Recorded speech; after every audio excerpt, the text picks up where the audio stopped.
দাঁড়ান কাকু, এক পাও সামনে যাবেন না, তাহলে আপনিও বাঁচবেন না। তার মানে আর কিছুই নয়, আমার বন্ধু যখন হারিয়ে গেল তার কিছুক্ষণ আগে ঠিক এমনই একটা মিষ্টি সুগন্ধ পেয়েছিলাম। তার মানে মিষ্টি গন্ধটা তো এখান থেকেই বেরোচ্ছে, তার মানে ও এখানেই আসে। এই এই কে তুই? আমাদের এক একজনকে এভাবে চোরের মতো নিয়ে যাচ্ছিস? ক্ষমতা থাকলে সামনে আয়। হ্যাঁ, আমরা তোকে ভয় পাই নে, সাহস থাকে তো সামনে আয়। আমি স্বইচ্ছায় আমার দেহ তোকে দান করে দিলাম। মরার আগে তুই কে, তোকে একবার চোখের দেখা দেখতে চাই।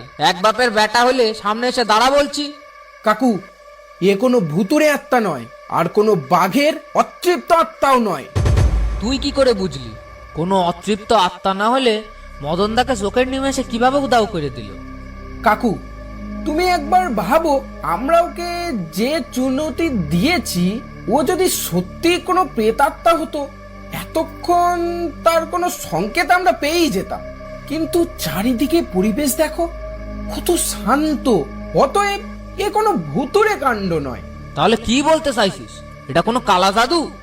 কিন্তু সে কালা জাদু হোক আবার যাই হোক, ঘটনাটা তো এখানেই ঘটেছে। এর রহস্য এখানেই লুকিয়ে আছে। এবার গায়ের মানুষকে এই দানবের অন্ধবিশ্বাস থেকে মুক্ত করার সময় এসে গেছে। তাহলে এখন গ্রামের দিকে চলো কাকু, কিন্তু সাবধান। যে পথ দিয়ে এলাম আমরা, এ পথ দিয়ে যাব না। এ পথ দিয়ে গেলে আমাদের একজনকে ওকে দান করতেই হবে।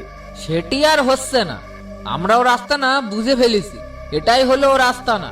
এ জঙ্গলে এখানে ছাড়া আর কোথাও কোনো বিপদ নেই। চলো কাকু, এখানে আর এক মুহূর্ত দেরি করে লাভ নেই।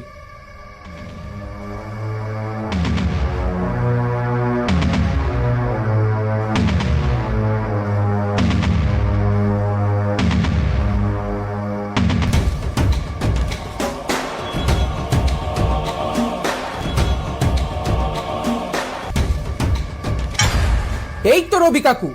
তোমরা কি এই জঙ্গল থেকে আসছো? তোমাদের দেখে তো তাই মনে হচ্ছে। হ্যাঁ কাকু, আমরা এই জঙ্গল থেকেই আসছি। তার মানে তোমরা এই জঙ্গল থেকে আসছো, তাও আবার বেঁচে ফিরে এসেছো? একজন নয়, তাও দুজন। তার মানে লোকে জঙ্গল সম্বন্ধে যা বলে তা কি মিথ্যে? আচ্ছা, তোমার সঙ্গে একটা ছেলে ছিল, তুমি বলেছিলে ও নাকি তোমার বন্ধু। তাকে তো দেখতে পাচ্ছি না, সে কোথায়? সে আর এই দুনিয়াতে নেই কাকু। এই জঙ্গল দিয়ে যাওয়ার পথে আমার বন্ধুকে কখন পেছন থেকে নিয়ে গেছে তার কোনো শব্দ পাইনি আমি। শুধু কি তাই, এই ছোকরাটা টাকার লোভ দেখিয়ে আমাকে আর আমার বন্ধুকে জঙ্গলের দিকে নিয়ে আসে। তারপর আমার বন্ধুকেই আর খুঁজে পাচ্ছি না। কিন্তু কাকু, এই দানবের রহস্য আমরা খুঁজে বার করে এসেছি। এই জঙ্গলে একটা জায়গা আছে যেখানে শুধু মিষ্টি ফুলের গন্ধ বেরায়, আর ঠিক ওখানেই দানবের আস্তানা। মনে হয় আমরা কিছু লোক নিয়ে ওখানে গেলে ওই দানবকে জব্দ করতে পারবো। ওই দানবকে জব্দ করা আমাদের 2-3 জনের কাজ না। চলো তাহলে আমাদের বটতলা থেকে কিছু লোক ডেকে নিয়ে আসি।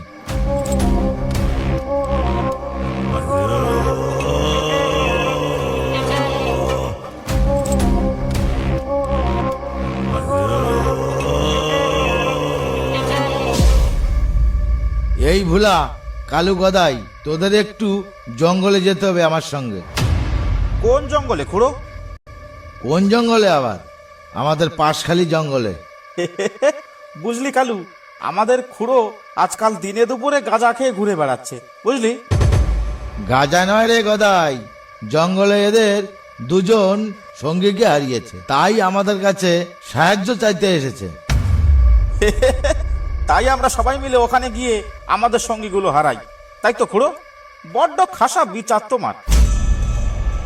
তোমার তো হাইকোর্টের উকিল হওয়ার কথা ছিল, ভুল করে গোসাবাই চলে এসেছো। ও জঙ্গলে যেখানে সেখানে মরণ ফাঁদ পাতা আছে, আমরা যেতে পারবো না। বোকার মরণ, পুরো কথা না শুনে বোকার মতন ভ্যাবা করিস না তো। কি বলি আগে শোন। জঙ্গলে ওই দানবের আস্তানা পাওয়া গেছে। এখন আমরা সবাই যদি ওর আস্তানায় গিয়ে হামলা করি, তাহলে হয়তো এই জঙ্গলের অভিশাপ চিরদিনের মতন মুছে যাবে। কি বললে রবি খুড়ো? ওই দানবের আস্তানা পাওয়া গেছে? যাকে আজ পর্যন্ত কেউ কোনোদিন দেখেনি, তার আস্তানা পাওয়া গেছে? তবে আর কি বলছি, এক্ষুনি চলো। এই চল তোরা, এই দানবের অবসান আজ ঘটিয়েই ছাড়বো। যা করার সকাল সকালে করতে হবে। এখন তাড়াতাড়ি চল।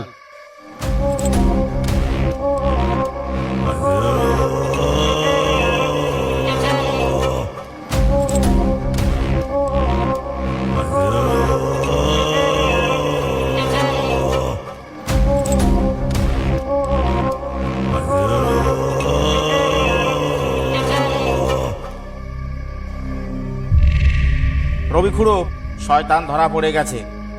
এ কোনো ভূত নয়, কোনো দানবও নয়, এ একটা গাছ। এটা মানুষ খেকো গাছ। মানুষ খেকো গাছ? এটা আবার হয় নাকি?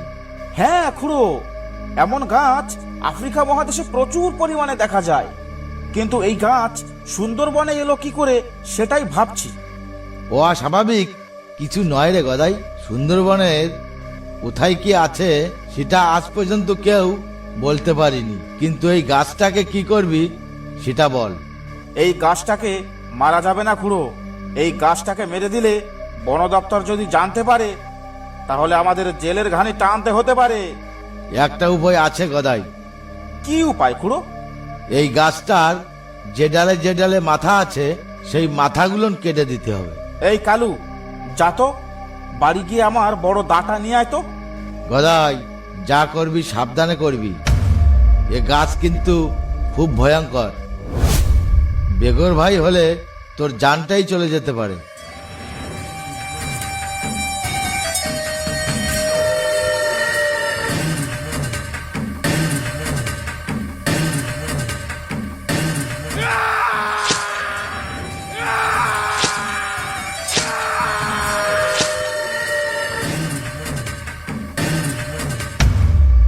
নাও খুড়ো, আজ থেকে জঙ্গলের অভিশাপ মুছে দিলাম। এবার জঙ্গলে এসে যে কেউ রাত কাটাতে পারবে। চলো এবার বাড়ির দিকে চলো, যাওয়া যাক।